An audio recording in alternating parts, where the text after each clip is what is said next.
Hi, welcome to week 1, our first slideshow.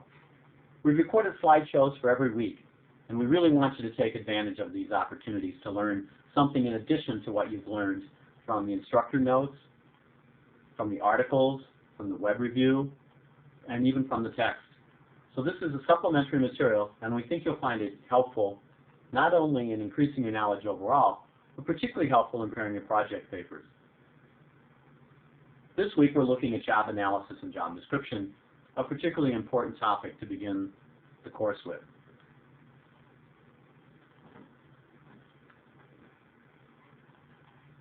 This first slide shows how job analysis is used to generate a job description. Within the job description, there is a job specification section that talks about the knowledge, skills, and ability necessary to do the job. Once we have that, we're able to recruit and select better because now we know exactly who we're looking for on the job, and we can design our search strategy, our tests, and even our interviewing questions to match up with the job specification. We also use the job description in performance evaluations or performance appraisals. Here we're looking at the job standards described in the job description. Job descriptions are also useful for us for job evaluation and wage, salary decisions or compensation decisions. They're useful both for determining what you personally have done and for the kind of job category, grade, or ranking that your job would have. Finally, training requirements are linked to the job description, particularly for both new hires and for current people in the job performing at either substandard or unacceptable levels. We can then look at what the job requires in order to be successfully completed, look at what the person is currently doing in the job, and the gap between what's required and what they're doing is a gap that gets closed with training and development. So you can see from this first slide that job descriptions are critical to several aspects of supervision and management.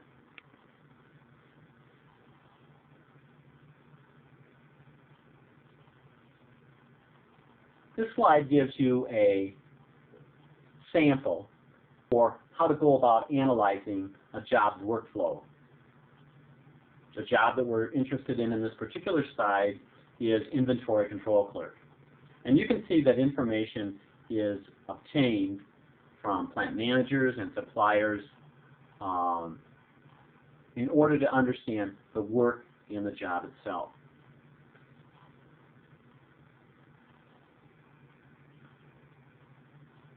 You're now looking at a listing of some common methods of collecting data for a job analysis.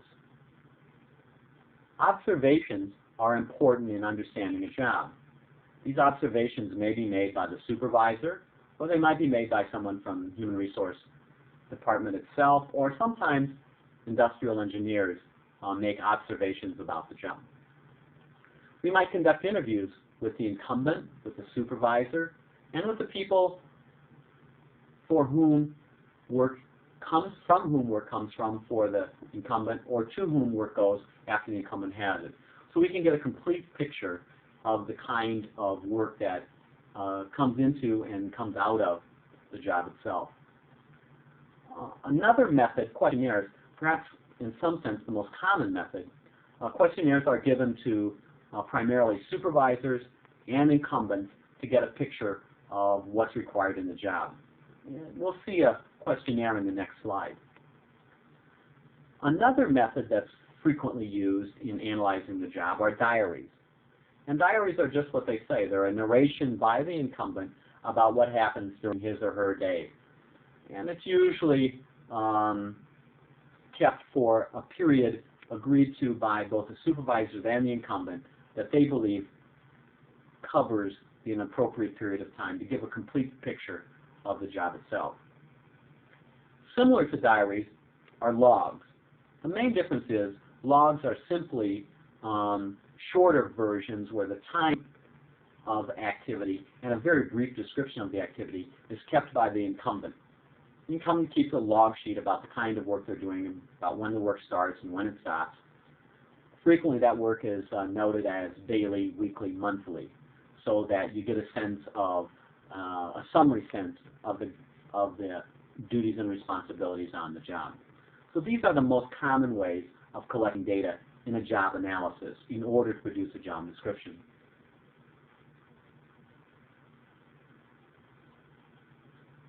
In this slide, you can see a sample job analysis questionnaire.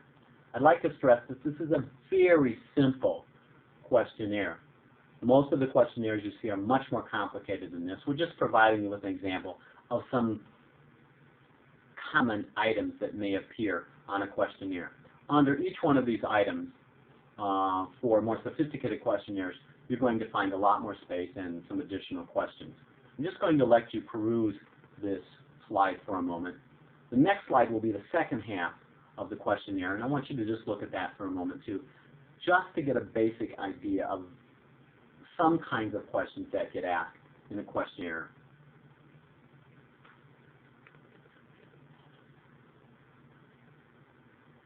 You're now looking at the second half of that questionnaire slide.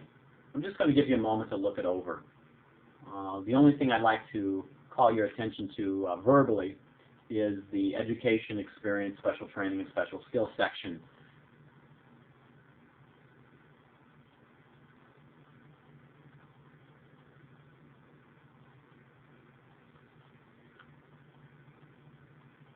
Based on the information gathered from our various methods of job analysis, and we can use more than one. We don't have to use just one of those methods we listed. We can use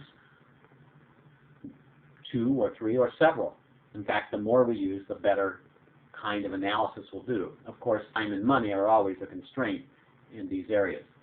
But in the end, what we're looking for is a product, and that product from job analysis is the job description. And I think there are 6 essential elements to a good job description. Now, a good job description is a job description that you can use for the other functions of management that you have to do: recruiting and selection, performance evaluations, compensation, training and development. You want a working document that helps you in all of those areas. In order to do that, you have to have these elements, I think, in a job description. You need a listing of duties and responsibilities. This list of duties and responsibilities should be in order of importance. Those of the greatest importance go first, and as you go down the list, they decrease in importance. For each duty and responsibility on your list, you must have some kind of knowledge, skill, and ability in order to perform that duty or responsibility. Those should be listed as well. These are particularly helpful when we go about recruiting people and selecting people. For each duty and responsibility in the description, you should also have a job standard that lets the person know what it takes to successfully complete the job. So not only are we told what the job is, the job standard tells us what the minimum level of acceptable performance is for that duty and responsibility. Something that's often ignored in job descriptions is the management expectations. These are sometimes written or sometimes unwritten rules that management has for anyone in this particular job. It may include dress codes, it may include when to call in sick, it might include special assignment criteria, it might include out-of-town travel expectations. It could also list here if it's a shift differential. I not have to work first shift, I might be working second shift. Am I on call on this job?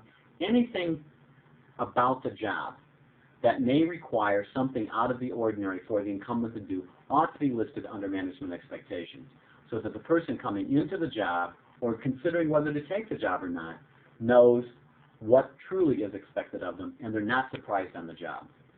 Now, oftentimes people take jobs and they're not fully informed about all of the expectations surrounding the job. They know the duties and responsibilities, but they're unaware of those auxiliary expectations. And sometimes those can be even more important to people than the duties and responsibilities. It's important to list those out in the job description so people know what they're getting into before they say yes.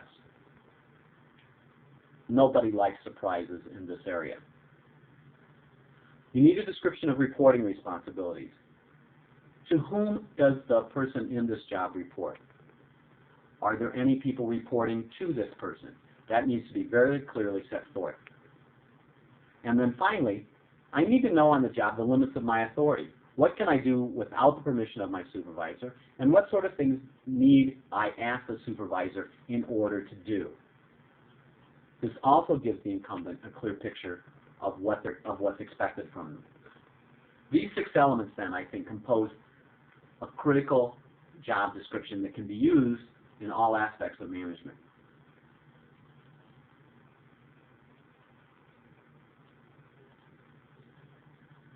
In this slide, you're looking at some common problems I've seen when I've looked at job descriptions.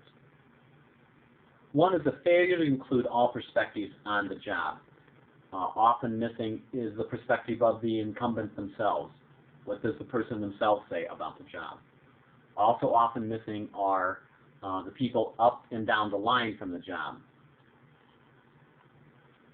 So you want to make sure that you get all perspectives on the job before you get ready to write your job description.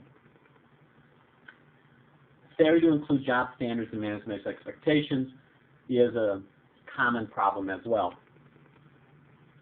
Many job descriptions simply give us a listing of duties and responsibilities as well as some knowledge, skills, and ability. And they leave out job standards and management expectations, and I enunciated earlier the reasons why that's important. Lack of specificity in duties and knowledge, skills, and ability. You're going to find vague terms often in there, ambiguous terms. It's not going to be clear what the duty or responsibility is. It's not really clear what knowledge or skill is required for the job.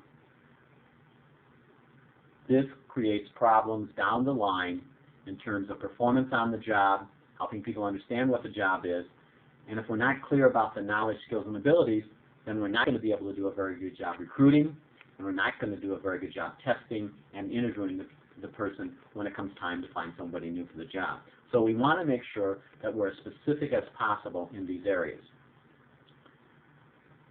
Another problem you'll see oftentimes on job descriptions is the job duties are not listed in order of importance, and this is something that should be done. Finally, and perhaps most importantly in many instances, is the failure to keep up to date on the job description. People simply don't keep up to date on what's happening in the job, and you see some job descriptions that are badly out of date. I recommend looking at changing your job description at 2 particular points. The first point is when a new hire comes on, it's a good time to ask the person leaving the job to review the job description and make any changes that they see necessary. The second time I think that it's important to re-look at the job description is at performance evaluation time. At that point in time, the person being evaluated should re-examine the job description to make sure that it accurately reflects what they're doing. If you do a re-examination of the job description at those 2 points in time, you'll have your job descriptions kept up to date without a lot of difficulty.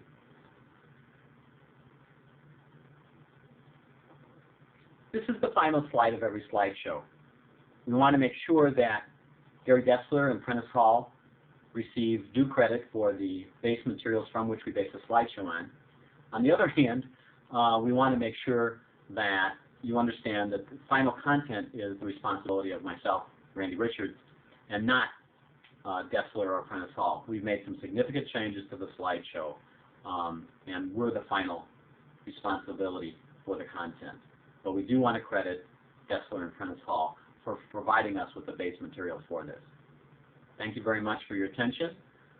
Good luck with this week, and don't forget to look for the slideshow for week 2 when we talk about recruiting and selection.